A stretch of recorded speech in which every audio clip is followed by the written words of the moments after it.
Afternoon, everyone, and thank you for joining us for today's presentation. My name is Marissa, an attorney with Legal Aid of North Carolina's Helpline. Today, we have Hope Williams presenting for us. If you are unfamiliar, if you are unfamiliar with the format of this event, first, Hope is going to review a PowerPoint presentation. At the end of the presentation, we will have a question and answer session. If at any point during the presentation you have questions, you can put them in the Q&A box on Zoom or in the comments section on Facebook. We'll review all questions put in the chat boxes during the Q&A session at the end. Please remember that this is a public forum and Legal Aid is not representing you at this time. Be sure not to reveal personal details about yourself and to keep your questions as general as possible, as we cannot provide any legal advice specific to your individual situation. The session will end when there are no more questions, and regardless of where we are, we will have a hard stop at 4:30 p.m. With all that being said, I'm going to pass it over to Hope to get us started. Thank you, Marissa. Good afternoon, everyone. My name is Hope Williams. I am the Interim Director of Legal Aid of North Carolina's Fair Housing Project. We are a statewide project that is part of Legal Aid of North Carolina. Our offices are based in Durham, but we serve clients all over the state. And we do that through representing clients directly. And we also partner with Legal Aid of North Carolina's local offices with the attorneys there on their fair housing cases or their housing cases that sometimes have fair housing implications. Today, we are going to be talking more generally about fair housing protections. We've done a series of presentations over the last few months, and the first one we did was focused on reasonable accommodations for people with disabilities. And the second one was about fair housing enforcement, which means what to do if you think you have experienced discrimination and what steps you can take. So today we're going to take kind of a step back and take a broader review of fair housing rights in general and how they might come up in situations with different protected classes.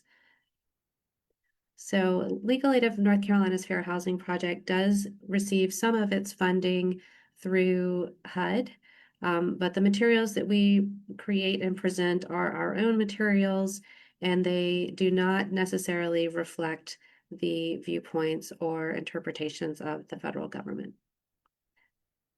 All right, so today we'll be talking about the Fair Housing Act, and the Fair Housing Act is a federal law that was enacted in 1968 in response to housing discrimination that was happening across the country.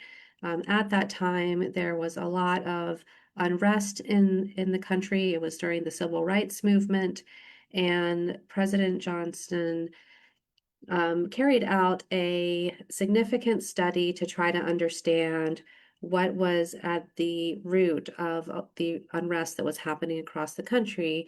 And one of the big conclusions that came out of this very lengthy report was that lack of housing opportunity and housing segregation was causing a lot of the unrest because people were not having the same opportunities based on how they live. And as we have probably observed in our own lives, that where a person lives matters. It matters about what resources are nearby, whether there are good schools nearby, whether there are work opportunities and public transportation. It can even make a difference about how hot it is because of the money put into planting trees in those areas. And so where a person lives really does matter. And the Fair Housing Act recognized that, and the goal of it was to try to address housing segregation in the United States by prohibiting discrimination and also by including provisions with the goal of promoting residential integration, meaning promoting housing choice for all people, regardless of what protected class they might belong to. So the Fair Housing Act does this by prohibiting discrimination in housing because of a person's protected class. And we're going to talk about what each of these terms mean, what discrimination looks like, what type of housing is covered, and what it means to be in a protected class. So, first of all, the Fair Housing Act was written because its goal is to broadly stop discrimination. It was written to be very broad and to cover pretty much all types of housing. Sometimes you hear about programs like federally funded programs, and the rules for those programs are limited to programs that get federal or state dollars. If they're giving you that money, then you have to follow the rules to get that money. But the Fair Housing Act, because its goal is to stop discrimination, it was written to apply to just about all housing in the United States. And so that means single homes and multifamily housing. It applies to apartment complexes, condos, duplexes, group homes. It applies to long-term transient lodging and shelters. It applies to migrant housing and assisted living housing. And there are a few exceptions, but those exceptions are pretty narrow. And usually there's exceptions to those exceptions. One exception that comes up sometimes is that if a person owns a duplex, for example, and that person owns one of the units and lives there and is renting out the other one, the Fair Housing Act wouldn't apply to that. So if it's four or fewer units and the owner is living in one of those and renting out the other, that is an exception to the Fair Housing Act. But even for that person's not allowed under the Fair Housing Act to make discriminatory statements. And so, like I said, sometimes even with the exceptions, there are exceptions. So if a person thinks they may be facing discrimination in their housing, it certainly is worth talking to an attorney or another expert who's familiar with the Fair Housing Act. So, and pretty much everyone who's involved in housing has to follow the Fair Housing Act. It wasn't written to define specific people who have to comply. So, for example, it doesn't just apply to landlords, it applies to anybody who is in the housing market. And so that means employees of management companies, owners of buildings that are used for residential purposes, and with home sales, it's real estate agents and sellers, and sometimes even lenders and banks and insurance companies if those entities have discriminatory practices that are making a person not be able to purchase a home. Homeowners associations have to follow the Fair Housing Act, as do condo boards. And sometimes there are circumstances where neighbors or other third parties have been found to be liable for violating the Fair Housing Act. So again, it's written to be very broad and to provide protections because of really the goal is to promote integration in housing. So what type of acts are considered discriminatory under the Fair Housing Act? We have a list here, and I'm just going to briefly tick them off, but we're going to go through some examples during the presentation, and so we'll get into really what these look like more in detail as we go. But refusing to rent or sell a home for discriminatory reasons or to negotiate, meaning refusing to even continue conversations with somebody because they're in a protected class, somebody who's trying to rent, for example, that's a type of discrimination. Having different terms or conditions for people based on a protected class. So maybe a person in a wheelchair saying that they have to pay an extra deposit because their wheelchair might damage the walls, but not charging extra deposits to other non-disabled tenants. Misrepresenting availability, saying a property is not available anymore, but when it really is for discriminatory reasons. Making discriminatory statements. Intimidating people or retaliating against people because they are trying to assert their fair housing rights. Maybe somebody asks for a reasonable accommodation and then the landlord tries to terminate their lease because they're trying to assert their rights under the Fair Housing Act. Harassing people because they're in a protected class. We'll talk about an example of that coming up. Denying reasonable accommodations and reasonable modifications. Like I said, we did a pretty in-depth training about that that you can find on YouTube. And then there's a catch-all category, which is otherwise make unavailable or deny housing. And that's why sometimes we see entities that are not making direct housing decisions, but maybe the lender who has discriminatory lending practices being found liable under the Fair Housing Act.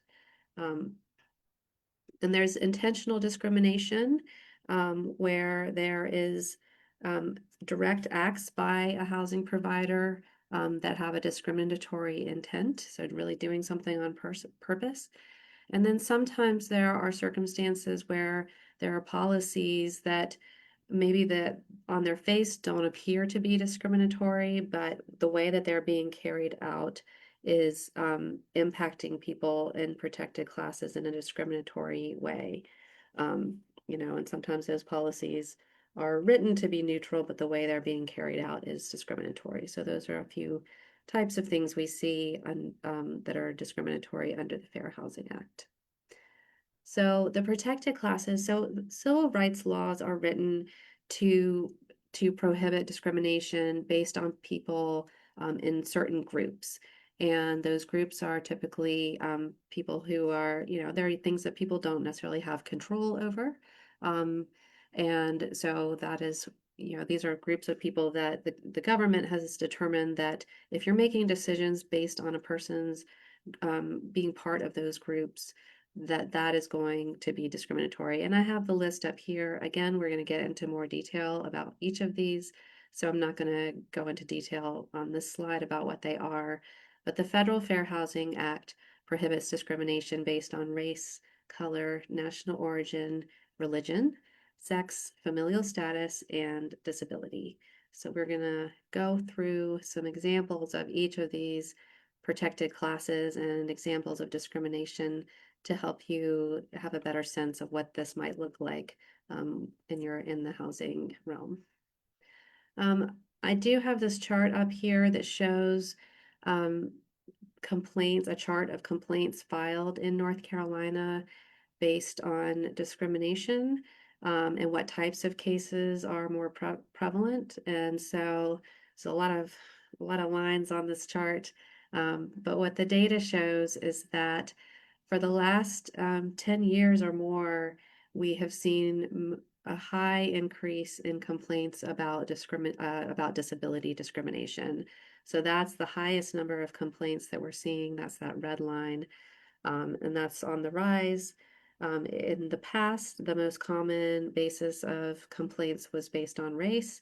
We've seen a decline in the overall number of those, but those are also on the rise as well. But disability discrimination is by far what we see or hear about the most here at Legal Aid. And so a lot of times when we're doing presentations, we do try to focus a lot on disability rights and protections under the Fair Housing Act because that is something that we see a lot here in North Carolina. So we're going to start with race and color, which these are two separate protected classes listed in the Fair Housing Act, but they are often lumped together because sometimes it's a little bit hard to tell if there's what the exact basis is, and the cases tend to overlap somewhat. And we also, to be honest, don't see as many cases about color discrimination, but we'll talk about what that means. So race means, what your group, what are you white? Are you African American? Are you Asian Pacific? Those are racial groups. And so being treated differently because you are in a racial group is that is the protected class that it applies here. And color applies to a person's skin tone within a racial group. So if a person is being treated differently because their skin is lighter or they're darker within a racial group, that is color discrimination. And sometimes there's both going on at the same time. And like I said, we don't see a lot of color discrimination cases. Most of the ones that we see are more race-based, but there can be race discrimination in in the landlord-tenant situation, being treated differently in terms of renting properties. We see it in home sales about, what people like when they're trying to buy a house, being steered to certain neighborhoods or discouraged from living in certain neighborhoods or buying a home in certain neighborhoods. You've probably seen on the news some cases involving appraisal discrimination, where a person was trying to sell their home and maybe they did a lot of renovations on their home, and when they got the appraisal back, it was much lower than they expected based on other homes in their neighborhood. And so then they had, they whitewashed their houses where they had a white friend come in and pose as the homeowner, and they took down pictures and other evidence that a Black family lived there, and the appraisal value went up. And so those are some examples of race discrimination that have come up. And there's also race harassment. Um, there's unfortunately historically, and there were situations where people were being threatened based on their race, crosses burned in people's yards, and other harassing behavior. And that a lot of that was happening during the 60s, and was part of the reason that the Fair Housing Act was passed in the first place. Um, so those are some examples of race discrimination. And so we have an example here that we're going to talk about, just so we can kind of talk about how the Fair Housing Act would work in this situation. So here we have a situation that's Thomas. He's a white male, and he applies to rent a 2-bedroom house that he plans to rent with his girlfriend and their children. The property management manager gives him a tour of the house and tells Thomas that he meets the application requirements. While Thomas is talking to the property manager, his girlfriend, who's Black, calls him, and her picture shows up on Thomas's phone. Thomas doesn't answer and says, "Sorry, that was my girlfriend, but I'll call her back later." The property manager excuses himself for a few minutes, then he comes back and says he just got an email from the owner and found out the owner had rented the property to another applicant already, unbeknownst to the property manager. Thomas notices a week later that there's still a for rent sign in front of the house. So, this person is a white person, but when the property manager saw that he had a Black girlfriend, or person he identified as his girlfriend who was Black, the landlord suddenly said the property wasn't available. And so the components here are, Thomas, you see, he had already been told that he met the application requirements, and the property manager changed his tune when the property manager realized that his girlfriend was Black. Um, and he made an excuse that seems like, oh, maybe it's a legitimate excuse. He says the property has already been rented. I just found out. I didn't know that. But then Thomas realizes that there's still a for rent sign in front of the house a week later. And so those are all the types of evidence that we would look at in a situation like this, if somebody called us. So what happened, looking at, does the person qualify for the housing otherwise?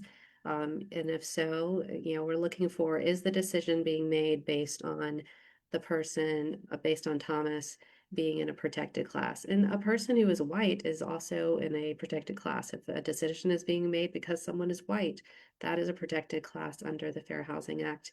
Here, it appears that the landlord did not want to rent to a family who was mixed race, and the evidence that the house was still for sale or for rent afterwards would be evidence. We would want to take a picture of that for rent sign or look online to see if it was still being listed, to show the motivation of the property manager here.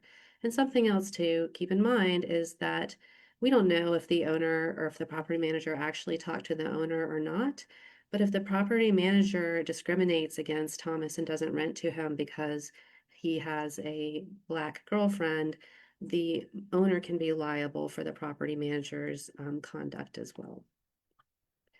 All right, so another type of protected class under the Fair Housing Act is national origin.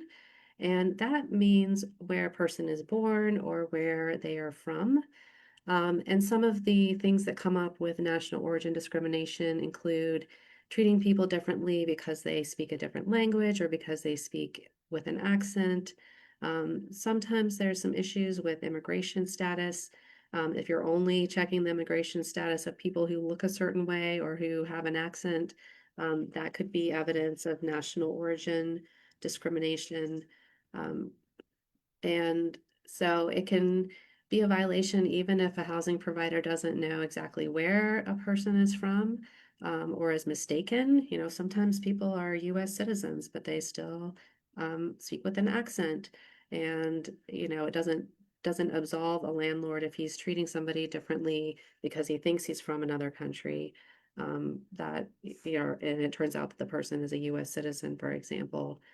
And, you know, landlords don't necessarily have to translate materials or provide interpreters or anything like that. Sometimes there are some requirements in subsidized housing programs, but you know, if they refuse to rent to somebody who needs to bring a translator with them to communicate, that could be an example of national origin discrimination.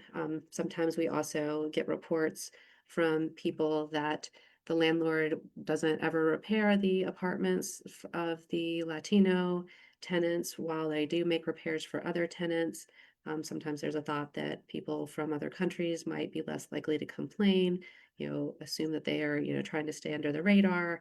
But that's the landlord still has to treat everybody differently and fulfill their duties to all tenants, and not discriminate based on national origin. And sometimes people face discrimination based on, you know, their cooking habits or and you know their other traditions from the country that they're from. If you're being treated differently from other tenants because of that, that could be an example of discrimination. So here we'll talk about another scenario here, just again to get, you know, a story that we might see in our fair housing work. So here we have Miriam and Abdul, and they are buying their first home, and they found a house in their price range in a neighborhood near highly rated schools and close to a greenway where they like to walk. They go to an open house and talk with the realtor showing the property. While showing Miriam and Abdul the property, the realtor tells them that she thinks they would be happier in another neighborhood a couple miles away. Curious about the realtor's recommendation, Miriam and Abdul drive to that neighborhood, and while the houses seem similar to the one they just toured, they notice that the people they see in the neighborhood appear to be of Middle Eastern and Southeast Asian descent. And so this could be an example of national origin discrimination. And this practice that this landlord might be engaging in here is what we call steering, where a housing provider um, tries to dictate where a person who lives based on being in a protected class. So sometimes this could happen within an apartment complex, you know, putting all the families with children in one building. That is could be an example of steering.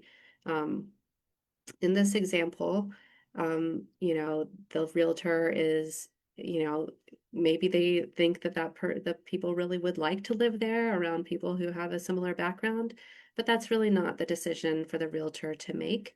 And making these types of comments um, does suggest that that this realtor may not want to rent or sell this particular house to Miriam and Abdul because of their national origin.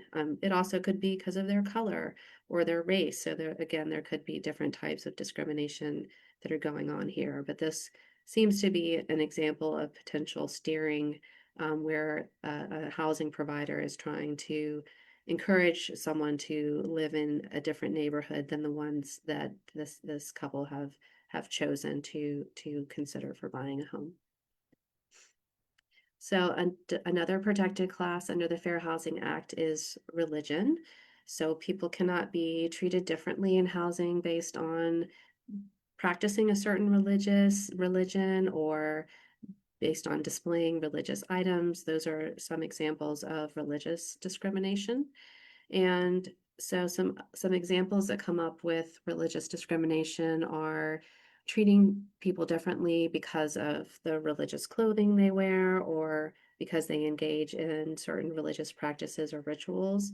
And that applies to people in any religion and even for people who don't practice religion. So they can't be discriminated against because they're atheists, or because they belong to a religion that is outside what we might call the mainstream. And so treating somebody differently, refusing to rent to them or sell to them, or charging them more, or offering different terms to try to discourage them from living somewhere, retaliating against them because of religion, are all examples of religious discrimination. Now, we mentioned earlier reasonable accommodations, which means changing a policy or practice based on a person's disability. There is no requirement under the Fair Housing Act that a housing provider provide an accommodation for based on someone's religious needs. And so, if a landlord always requires rent to be paid on a Saturday, and a person says, well, Saturday is my holy day, um, I can't pay rent on that day, the landlord wouldn't necessarily have to make an exception to that policy based on religion. Now, you might question whether that policy is doesn't really seem like something that would really come up, but the main thing to understand is that reasonable accommodations are only available under the Fair Housing Act based on a person having a disability. Um, some cases that have come up have involved displaying religious items or symbols, and the cases that have looked at these issues when people have filed complaints say that a person can display religious items or symbols as long as they don't violate reasonable safety or sanitation rules. Um, and if tenants are allowed to display secular items or other decorations on their apartment doors or in windows, then they should be able to display religious items or decorations on their doors and windows, um, such as a Jewish mezuzah or a Christian wreath or a cross. So here's an example that we can talk about for religious discrimination. Anika owns a house in a neighborhood with a homeowners association, and the HOA rules say that neighbors can only display holiday direct decorations in the yards between Thanksgiving and January 7th of each year. Anika celebrates Holi, a Hindu holiday celebrating the beginning of spring, and hangs garlands of flowers on her front porch and from a tree in her yard in the spring. The HOA sends her a notice saying she's going to be fined $50 a day for being in violation of the holiday decoration rule effective tomorrow. So Anika might have a fair housing claim here because their policy that limits holiday decorations to the months that only really align with, Christian holidays would, is unfair as it applies to Anika, who celebrates, her based on her religious tradition, celebrates on a spring holiday. And so this policy itself might be considered discriminatory, and any fines that she's being charged may be discriminatory as well. And sometimes, with homeowners associations, if you don't pay fines, you can also face losing your housing, if, based on the bylaws of your homeowners association agreement. So, having a discriminatory rule, that it could have very significant implications. And so again, um, rules that discriminate against people, they would be very carefully scrutinized. All right, so another protected class. So the first four classes that we've already talked about, race, color, national origin, and religion, those were all part of the original Fair Housing Act that was passed, like I said, in 1968. And in 1974, a few years later, the Fair Housing Act was amended to add sex as a protected class. And the reason it was amended at that time was because women were often excluded from the housing market.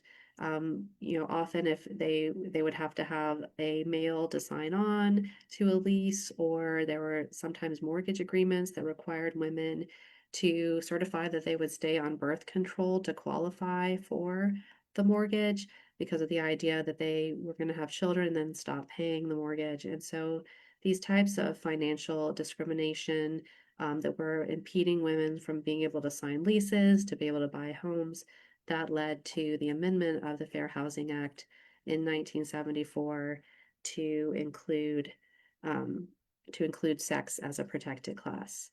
And over time, sex discrimination has also been found to include other differential treatment of women, based or men. I mean, differentiation of different treatment of people based on their sex or their gender as types of discrimination. And so, one thing that we do see, unfortunately, come up with some frequency in North Carolina at Legal Aid is calls about people who are facing sex harassment based on, by a housing provider. And sex harassment can include what we call quid pro quo harassment, which is exchanging, um, you know, rental benefits for sexual favors, or hostile environment harassment, which is subjecting a person to unwanted sexual advances in the housing context. And so those are two types of harassment that have found to be discriminatory if a person is being subjected to that type of harassment in the housing realm. And there have also been some cases that found that, um, you know, denying housing or evicting people because of they're a victim of domestic violence can be a type of discrimination because domestic violence tends to impact women more than men. And so it's, that treatment tends to fall on women, and that can be a form of discrimination based on some cases that have been litigated about this over the years. Here's a little bit more about sex harassment. So some examples of quid pro quo sex harassment are saying that they won't evict for failure to pay rent in exchange for sex. Um, and then that offer is what is the discriminatory act. It doesn't matter if the person acquiesces to the unwelcome request or demand or not. And then, like I said, hostile environment is a different type of sex harassment, and it does have to be sufficiently severe or pervasive as to interfere with a person's housing. And so, it can include sexual comments, repeated solicitations for sex, physical contact. It can be written, verbal, or physical.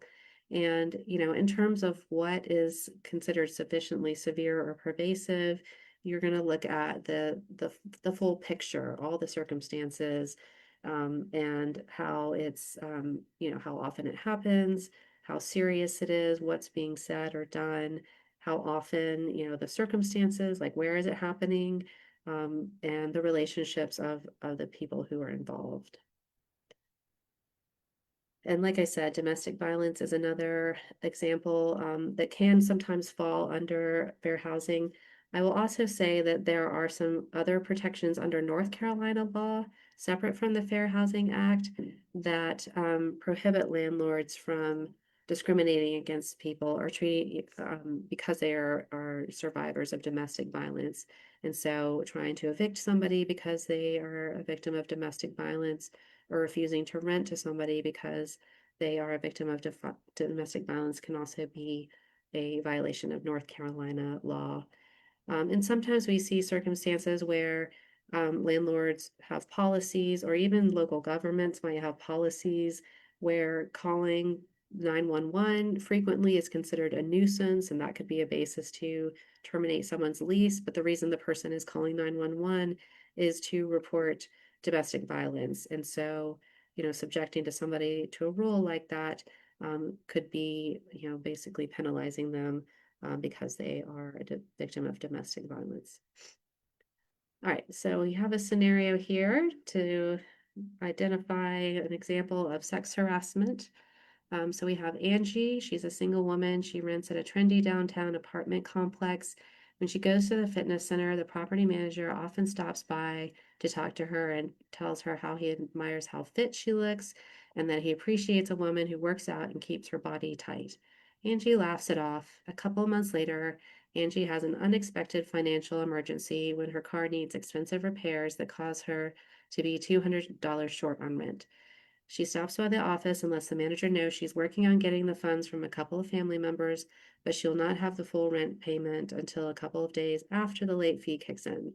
But she says she'll pay the late fee when she pays the rent. The manager says that he can waive the late fee and that she can pay her rent whenever if she'll go out with him. Angie says no.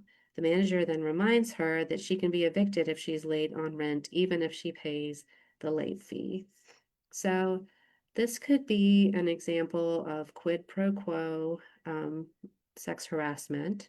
The manager is suggesting that he will waive her late fee if she goes out with him. And even if she says no, just that offer itself could be an example of sex harassment and sex discrimination. And, the fact that he's then going on to say that threatening her that she could be evicted, even if she pays the late fee, which, shouldn't even be true under North Carolina law. The reason we have late fees is to account for those times when late rent might be a little bit late. Um, so, that type of coercive behavior could also contribute to her claim that he is sexually harassing her. All right, so in 1988, the Fair Housing Act was once again amended to add familial status and disability as protected classes. And familial status is actually a pretty unique protection. Most civil rights laws don't include familial status as a protected class, but it was added to the Fair Housing Act. Again, anytime something is added to a law, Congress does a lot of studies and collects a lot of information, and they found that families with children were often being excluded from housing just for the fact of having children. And that was causing families to face homelessness and housing insecurity. And so the Fair Housing Act was amended in 1988 to add familial status as a protected class. And so families with children are defined as a household with a person under the age of 18 living with a parent, legal custodian, or designee, or a household that's in the process of securing legal custody of a person under 18. And it includes women who are pregnant. So if a person is being treated differently as a woman because she's pregnant, that can be familial status discrimination. It could also be sex discrimination because women are the only gender who can get pregnant. All right, so some examples of familial status discrimination include advertising and policies that prohibit children or that limit the number of children beyond what is under a local reasonable occupancy code. So what that means is that, sometimes housing providers limit, say only a certain number of people per bedroom. And if that is overly restrictive in a way that's trying to prevent families with children to live in a home, that can be a fair housing violation. And a lot of times what we look at in those cases is that many local ordinances explain like how, what is a safe occupancy rate for residential properties. And so it usually depends on the size of the unit and how many people can live in a room. And so if a housing complex has rules that are stricter than what the local occupancy codes are, then that may be a sign that they are discriminating against families with children if there's families with children trying to move into a place and the landlord is saying, no, there's too few bedrooms here for you to have your family here. Misrepresenting occupancy, sort of like the situation we had at the beginning with Thomas, the landlord saying suddenly, oh, this place isn't available anymore. Restricting families with children to certain floors or buildings. Sometimes we see circumstances where landlords don't want to allow families with children on the second floor because it may create noise downstairs for the downstairs neighbors. Unreasonably restricting children from using housing or common areas. You know, the key word here is unreasonable. Landlords can have reasonable rules that are for health and safety reasons, but sometimes we see circumstances where housing providers, landlords, homeowners associations have rules that are really just trying to keep kids out of certain areas because they want them to be adult only spaces. And that does make it harder for families with children to be able to fully enjoy the amenities of a property. And then just discouraging families with children altogether. There's lots of cases about this where discrimination have been found where, you know, landlords are saying, I don't rent to people who have children under a certain age or over a certain age. And that type of conduct would be discriminatory.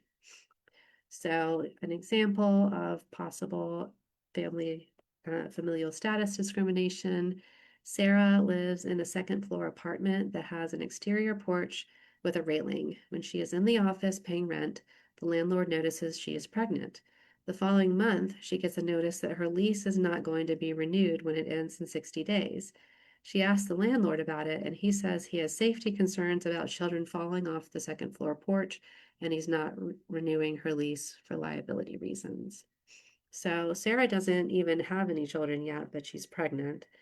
And as we said earlier, a person who is pregnant can have protections under the familial status provisions of the Fair Housing Act. And here, a landlord in North Carolina can choose to not renew a lease for any reason they want, as long as it's not discriminatory or otherwise illegal. And so, you know, a landlord does have a right to not renew a lease as long as they give the proper notice. But here, you know, when she asks about it, he explains his safety concern about children. And so that explanation um, suggests that he is discriminating against her for having children and basically, you know, making parenting decisions for her about, you know, what's safe for her children or not. And so this would almost certainly be an example of familial status discrimination. Now, what if he didn't say anything at all? He just said, "Oh, I can end the lease, you know, under North Carolina law any time."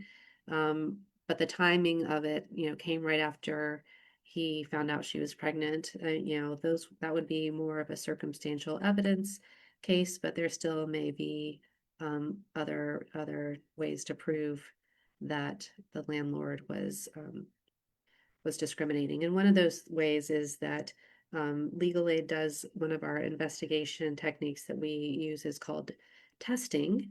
And we, you know, in a situation like this, we might have a couple of people inquire about applying at this apartment, and one person is trying to live on a second floor apartment with children, and another person is inquiring about living on a second floor apartment without children, and see if there's a different treatment. And that might substantiate Sarah's claim that the landlord was actually terminating her lease because she was pregnant. All right. So the last protected class under the Federal Fair Housing Act is for people with disabilities. Like I said, that was also added to the Fair Housing Act in 1988. And I did do a pretty in-depth training a couple of months ago about this. So again, if you look at our YouTube channel, that should be there if you want a more deeper dive into disability protections and specifically related to reasonable accommodations. But disability is another protected class under the Fair Housing Act. And so when you're looking at, you know, what a law means, you want to look at the definition of terms in that law. And so you want to know what does this law mean? What does it mean to be disabled for the purpose of having protections under the Fair Housing Act? And just like with almost everything else under the Fair Housing Act, the definition of disability is very broad. It means a person who has a physical or mental impairment that substantially limits one or more major life activity. And so major life activities include walking, talking, thinking, communicating, breathing, you know, anything that you really do to get through your life or to be able to enjoy or access your housing. It also covers people with a history of such an impairment and even people being perceived as having such an impairment. Because if a landlord is treating someone differently because they think they have a disability, then that's going to be discrimination. And the goal of the Fair Housing Act is to stop discrimination in housing. And it includes the disability of the buyer or the tenant. And it also applies to people who reside in the unit and even people who are associated with the buyer or the tenant. Um, so it's a very broad definition. And like I said earlier, when we're talking about fair housing protections for people with disabilities, there are also some affirmative steps that housing providers have to provide to people with disabilities to enable them to have an equal opportunity to live in the property. And the Fair Housing Act explicitly allows for this. And those are called reasonable accommodations, which are a change to a policy that a person may need to be able to have equal enjoyment of a property. So, for example, if a person needs an assigned parking space because they have mobility limitations, and the policy of the landlord is that it's nobody gets assigned parking spaces, that would be an accommodation. That would be a change in that no assigned parking spaces policy to assign a spot to the person who has the limited mobility and needs to have something so they don't have to walk a long distance to get to their front door. Reasonable modifications are changes to the physical structure of a property. So that we're talking about ramps or lever door handles or the placement of the electrical lights or electrical outlets, switches, things that can be accessible to a person who may have a physical disability.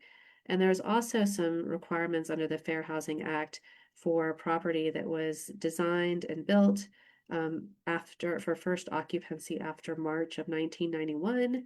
The law was passed in 1988. There were a few years to kind of give give the law a time to be figured out and how to make this work. But these design and construction requirements make it that landlords have to the developers and people constructing properties have to incorporate um, certain components that make the property more accessible if it's multifamily housing with more than 4 or more units. And I'm not going to get into a lot of detail about that, but that's another protection. So like I said, most of what we see at Legal Aid are cases involving reasonable accommodations, which is a change in the rules, policies, or procedures that is necessary. It does have to be necessary and it has to be connected to a person's disability and that will enable that person to have full and equal use and enjoyment of the housing. A person can ask for an accommodation at any time. It can be before their tenancy or during the tenancy, and even when a person is facing an eviction, if that reasonable accommodation could remove the basis for an eviction. And usually the tenant or the person with the disability is asking for that accommodation, but it can also be asked for by someone who's familiar with the person's situation, like a family member or a doctor, therapist, or social worker, for example. So here's an example related to disability. Jeannie and her partner Micah rent a house in a neighborhood that has a homeowners association. They've been renting there for 2 years. Jeannie has osteoarthritis, and her doctor says she should avoid stairs to minimize risk of falling. Jeannie talks to the owner of the house about installing a ramp at Jeannie's own expense. The owner agrees to allow this, but the Homeowner Association's Architectural Review Board denies the request, saying that it does not fit the character of the neighborhood. They suggest she can build a ramp at the back of the house, but there is not a paved or level path from the driveway to the back of the house. So this is a situation where Jeannie has a disability. She has osteoarthritis, and that is impacting her mobility. Mobility is a major life function, and she is asking for a reasonable modification. So she's asking to a change in the physical structure of the property. And typically, under the Fair Housing Act, the person who is asking for that modification has to pay for it themselves. So she is saying that she's going to pay for it at her own expense. There's some exceptions to that for federally subsidized programs, like public housing, but most of the time, the person asking for the modification does have to bear that expense. And the owner agrees to allow it, but the homeowners association is saying, well, it doesn't meet our design and our architectural requirements, and so they won't approve it, which then puts the owner at risk of having fines if the renter goes ahead and does that. So this would be a violation of the Fair Housing Act. The the architectural review considerations are not do not trump the person's disability related needs. And their suggestion to build it on the back of the property is not a reasonable suggestion because there's not a paved or level path to the driveway for her to be able to access it. So this would be an example of a violation. All right, so just to finish up with my presentation part, what to do if you've experienced housing discrimination. Like I said earlier, I did do a more in-depth presentation about fair housing complaints and how to document them and where to file a complaint and what to expect with that process. So I do invite you, if you want more details about that, to watch that presentation. But an important thing to do is to document what's going on, write down dates, keep documents. Make sure if you have emails that you don't delete them. Save voicemails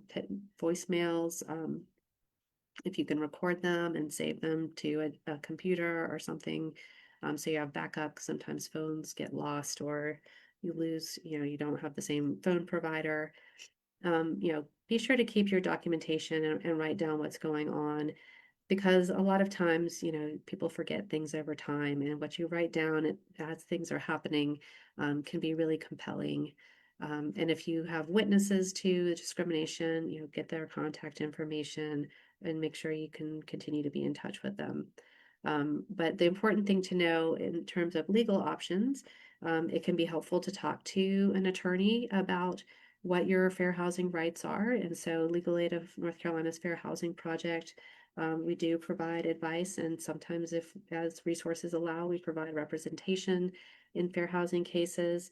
But the legal options are, if you're not able to resolve the situation directly with the housing provider, you can file a complaint, what we call an administrative complaint, to ask for your complaint to be investigated. And HUD is the federal agency that enforces the Fair Housing Act. And so you can file a complaint with HUD. They have information about that on their website. And North Carolina also has a Fair Housing Act.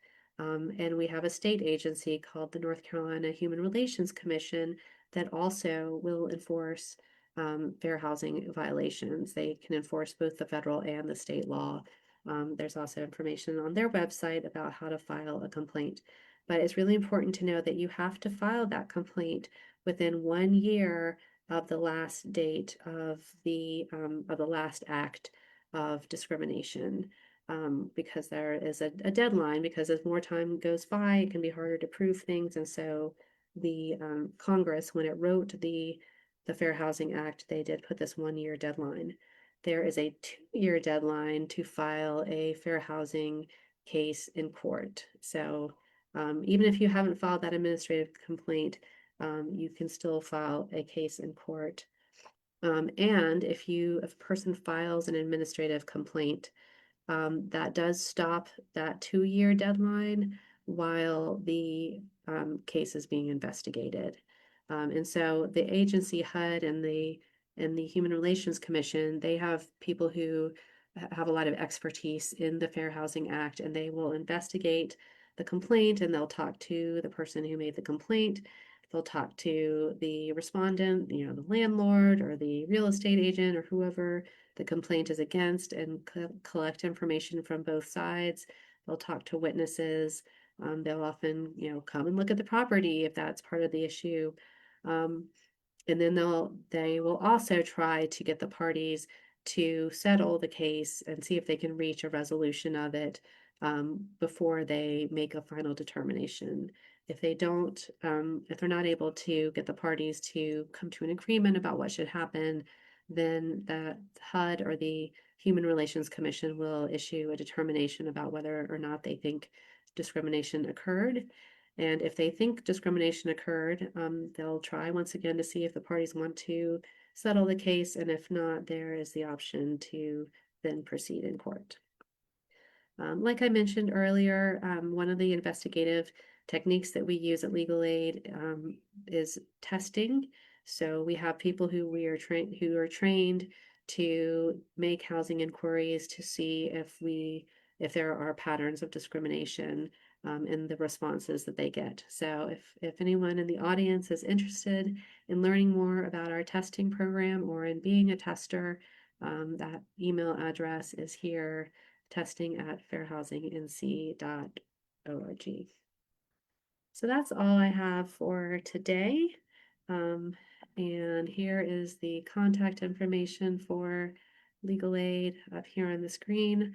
Our Fair Housing Project hotline is here up top. And then, as you probably know, Legal Aid handles a wide array of civil legal matters. And so the regular hotline number is up here as well.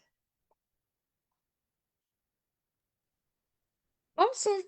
And so if you have a question, you either need to type it in the Q&A box on Zoom or put it in the comments section on Facebook.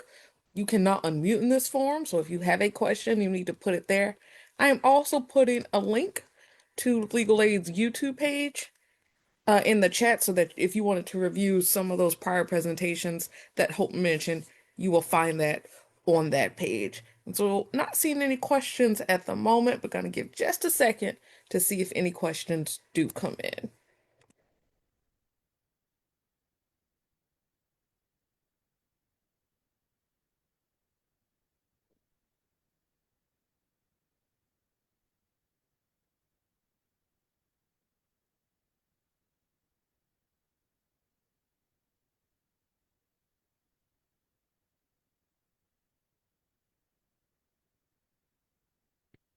All right, as I am not seeing any questions, I'm going to go ahead and say thank you to all of you for joining us, with a very special thank you to Hope for presenting and for sharing all of that information. Again, if you would like to review anything that Hope talked about today, you can find a recording of this presentation on our Facebook page that will be immediately available. And then in the next few weeks, it will also be uploaded to our YouTube page. If you would like to register for one of our other Listen and Learn programs, such as child custody, simple divorce, tenant rights, you can do so on our website at www.legalaidnc.org/clinics. Thank you all so much, and I hope everyone has a wonderful rest of their afternoon. Yeah.